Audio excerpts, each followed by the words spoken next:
Hello നമസ്കാരം, എല്ലാവർക്കും എൻ്റെ ചാനലിലേക്ക് വീണ്ടും സ്വാഗതം. നമ്മൾ ഇന്ന് നോക്കുന്നത് ILGMSൻ്റെ സൈറ്റ് വഴി ജനന സർട്ടിഫിക്കറ്റിൽ പേര് ചേർക്കുന്നതിനുള്ള അപേക്ഷ എങ്ങനെ സമർപ്പിക്കാം എന്നുള്ളതാണ്. അപേക്ഷ സമർപ്പിക്കാൻ ഡോക്യുമെൻ്റായിട്ട് ആപ്ലിക്കൻ്റെ പേര് ചേർക്കാത്ത ജനന സർട്ടിഫിക്കറ്റ്, അച്ഛൻ്റെയും അമ്മയുടെയും ID പ്രൂഫ്, എഴുതി തയ്യാറാക്കിയ ആഫിഡവിറ്റ് തുടങ്ങിയ കാര്യങ്ങളൊക്കെയാണ് വേണ്ടിവരുന്നത്. വീഡിയോ ഇഷ്ടമായാൽ ലൈക്ക് ചെയ്യാനും ഷെയർ ചെയ്യാനും ചാനലൊന്ന് സബ്സ്ക്രൈബ് ചെയ്ത് സപ്പോർട്ട് ചെയ്യാനും മറക്കല്ലേ. ഗൂഗിളിൻ്റെ ഒരു പുതിയ ടാബ് ഓപ്പൺ ചെയ്തതിന് ശേഷം ഇതിൽ citizen.lst കേരള എന്ന് ടൈപ്പ് ചെയ്ത് നൽകുക.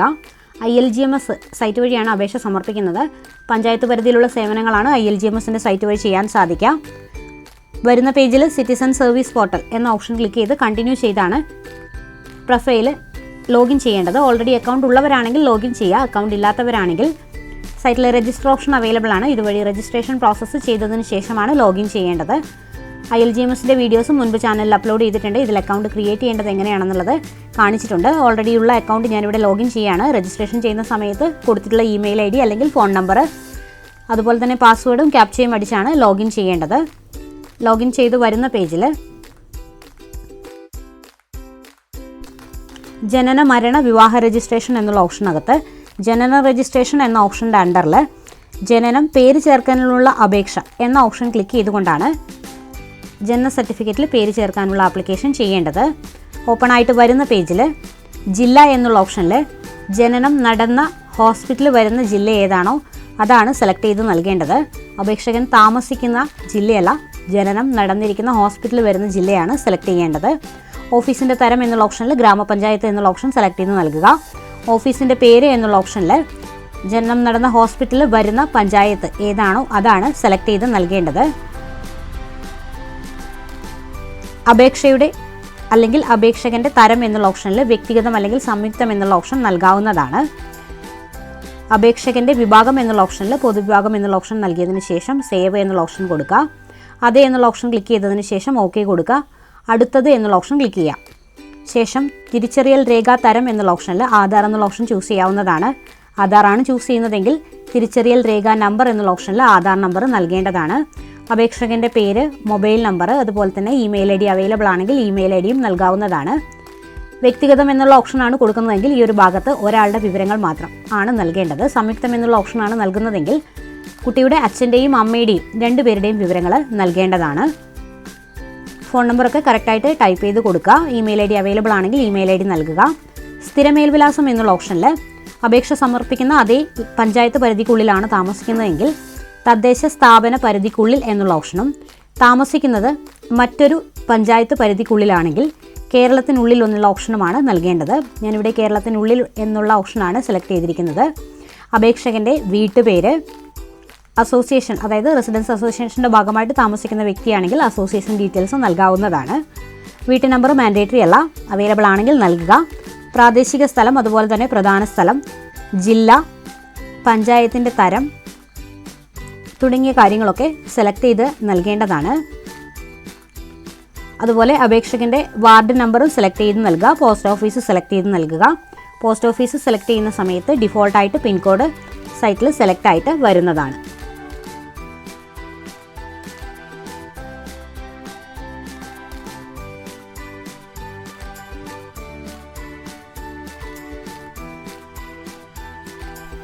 കത്തിടപാടുകൾ നടത്തുന്നതിനുള്ള മേൽവിലാസം എന്നുള്ള ഓപ്ഷനിൽ അപേക്ഷകൻ്റെ പ്രസൻറ്റ് അഡ്രസ്സും പെർമനൻ്റ് അഡ്രസ്സും ഒന്ന് തന്നെയാണ് എന്നുണ്ടെങ്കിൽ സ്ഥിര മേൽവിലാസത്തിന് സമാനമാണ് എന്നുള്ള ഓപ്ഷൻ ക്ലിക്ക് ചെയ്ത് നൽകേണ്ടതാണ്.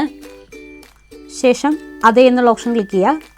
ശരി എന്നുള്ള ഓപ്ഷൻ ക്ലിക്ക് ചെയ്യുക. അടുത്തത് എന്നുള്ള ഓപ്ഷൻ ക്ലിക്ക് ചെയ്തുകൊണ്ട് അടുത്തതായി വരുന്ന ഭാഗത്ത് ജനന സർട്ടിഫിക്കറ്റുമായി ബന്ധപ്പെട്ട ഡീറ്റെയിൽസ് ആണ് നൽകേണ്ടത്.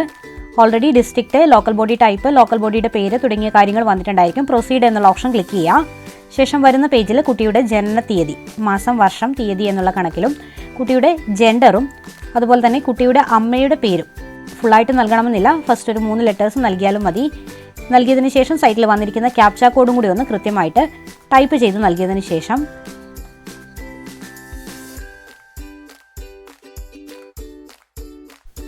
സെർച്ച് എന്നുള്ള ഓപ്ഷൻ ഒന്ന് ക്ലിക്ക് ചെയ്ത് നൽകേണ്ടതാണ്.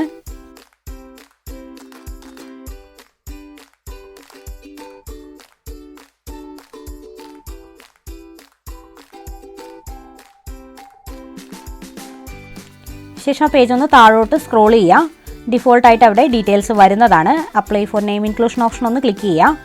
ശേഷം വരുന്ന ഭാഗത്ത് ഓൾറെഡി നമ്മൾ സെലക്ട് ചെയ്തിരിക്കുന്ന ഡീറ്റെയിൽസുമായി ബന്ധപ്പെട്ട വിവരങ്ങളാണ് വരുന്നത്. കുട്ടിയുടെ അച്ഛൻ്റെ പേര്, അമ്മയുടെ പേര് തുടങ്ങിയ കാര്യങ്ങളൊക്കെ ഇതിൽ വന്നിട്ടുണ്ടായിരിക്കും. ആപ്ലിക്കൻ്റ് ടൈപ്പ് എന്നുള്ള ഓപ്ഷനിൽ ഇൻഡിവിജ്വൽ എന്നുള്ള ഓപ്ഷൻ നൽകാവുന്നതാണ്. ആപ്ലിക്കേഷൻ ടൈപ്പ് വൈസ് കാറ്റഗറി എന്നുള്ള ഓപ്ഷനിൽ ഗാർഡിയൻ എന്നുള്ള ഓപ്ഷൻ നൽകാവുന്നതാണ്. കുട്ടിയുടെ പ്രായം 18 വയസ്സിൽ താഴെയാണ് എന്നുണ്ടെങ്കിൽ, അതുപോലെ തന്നെ അപേക്ഷ സമർപ്പിക്കുന്ന വ്യക്തിയുടെ ആധാർ നമ്പർ നൽകുക. Proposed child name in Malayalam അതുപോലെ തന്നെ ഇംഗ്ലീഷ് കൊടുത്തിട്ടുണ്ട്. കുട്ടിയുടെ പേര് മലയാളത്തിലും ഇംഗ്ലീഷിലും കൃത്യമായിട്ട് ടൈപ്പ് ചെയ്ത് നൽകേണ്ടതാണ്. വിവരങ്ങൾ കൃത്യമായി നൽകിയതിന് ശേഷം സേവ് എന്നുള്ള ഓപ്ഷൻ ഒന്ന് ക്ലിക്ക് ചെയ്ത് നൽകേണ്ടതാണ്.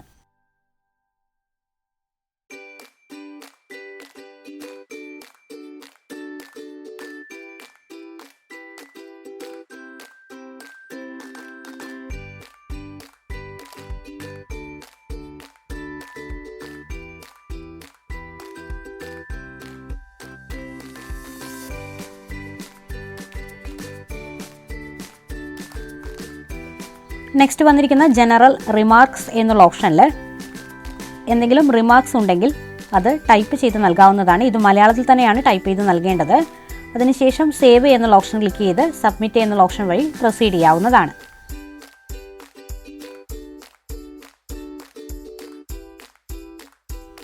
സബ്മിറ്റ് എന്നുള്ള ഓപ്ഷൻ ക്ലിക്ക് ചെയ്യുന്ന സമയത്ത് സബ്മിറ്റ് കൺഫർമേഷൻ ചോദിക്കുന്നുണ്ട്. ഇതിന് എസ് എന്ന് നൽകുക.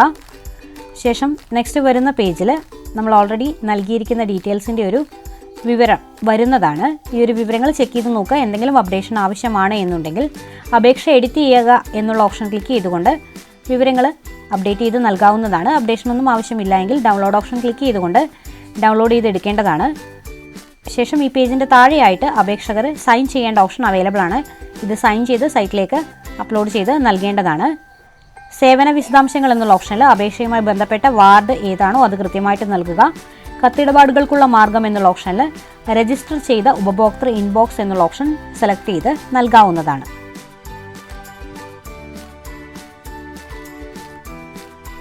വിവരങ്ങൾ നൽകിയതിനു ശേഷം സേവ് എന്നുള്ള ഓപ്ഷനും അടുത്തത് എന്നുള്ള ഓപ്ഷനും വഴി പ്രൊസീഡ് ചെയ്ത് ഏറ്റവും ലാസ്റ്റ് സ്റ്റെപ്പിലേക്ക് വരാവുന്നതാണ്. ഏറ്റവും ലാസ്റ്റ് സെക്ഷനിലാണ് ഡോക്യുമെൻറ്റുകൾ അറ്റാച്ച് ചെയ്യേണ്ടത്. മാതാപിതാക്കളുടെ തിരിച്ചറിയൽ രേഖ എന്നുള്ള ഓപ്ഷനിൽ അച്ഛൻ്റെയും അമ്മയുടെയും ID പ്രൂഫ് സ്കാൻ ചെയ്ത് 1 MB കുറവായിട്ട് അപ്ലോഡ് ചെയ്ത് നൽകേണ്ടതാണ്. അതുപോലെ തന്നെ മാതാവിൻ്റെയും പിതാവിൻ്റെയും തിരിച്ചറിയൽ രേഖ മാതാപിതാക്കൾ ജീവിച്ചിരിപ്പില്ലെങ്കിൽ ആരാണോ രക്ഷകർത്താവായി വരുന്നത് ആ ഒരു വ്യക്തിയുടെ ID പ്രൂഫ് അറ്റാച്ച് ചെയ്ത് നൽകാവുന്നതാണ്. അതുപോലെ മാതാപിതാക്കളുടെ സംയുക്ത അപേക്ഷ എന്നുള്ള ഓപ്ഷനിൽ എഴുതി തയ്യാറാക്കിയ ആഫിഡവിറ്റ് അറ്റാച്ച് ചെയ്ത് നൽകാവുന്നതാണ്. ഞാനിവിടെ ഫസ്റ്റ് ഓപ്ഷനിൽ ആധാർ കാർഡും രണ്ടാമത്തെ ഓപ്ഷനിൽ സൈറ്റിൽ നിന്ന് ഡൗൺലോഡ് ചെയ്തെടുത്ത ഫോമും മൂന്നാമത്തെ ഓപ്ഷനിൽ എഴുതി തയ്യാറാക്കിയ ഡിക്ലറേഷനുമാണ് അറ്റാച്ച് ചെയ്ത് നൽകിയിരിക്കുന്നത്.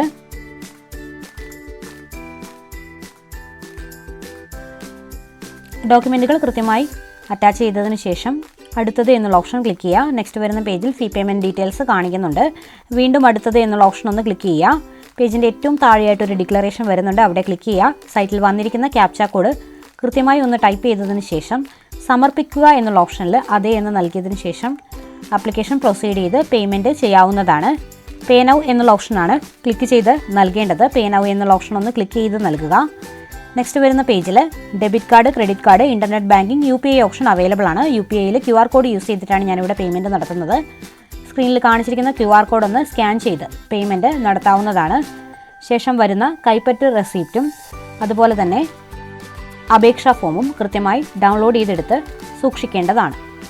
ആപ്ലിക്കേഷൻ അപ്രൂവൽ ആവാൻ വേണ്ടിയിട്ട് 7 വർക്കിംഗ് ഡേയ്സ് വരെ ടൈം എടുക്കാറുണ്ട്. ആപ്ലിക്കേഷൻ അപ്രൂവൽ ആയാൽ സൈറ്റിൽ നിന്നും ക്വിക്ക് സർട്ടിഫിക്കറ്റ് സെർച്ച് എന്നുള്ള ഓപ്ഷൻ വഴി ബർത്ത് സർട്ടിഫിക്കറ്റ് നെയിം ഇൻക്ലൂഡ് ആയത് ഡൗൺലോഡ് ചെയ്തെടുക്കാൻ സാധിക്കുന്നതാണ്. വീഡിയോ ഇഷ്ടമായാൽ ലൈക്ക് ചെയ്യാനും ഷെയർ ചെയ്യാനും ചാനൽ സബ്സ്ക്രൈബ് ചെയ്യാനും മറക്കല്ലേ.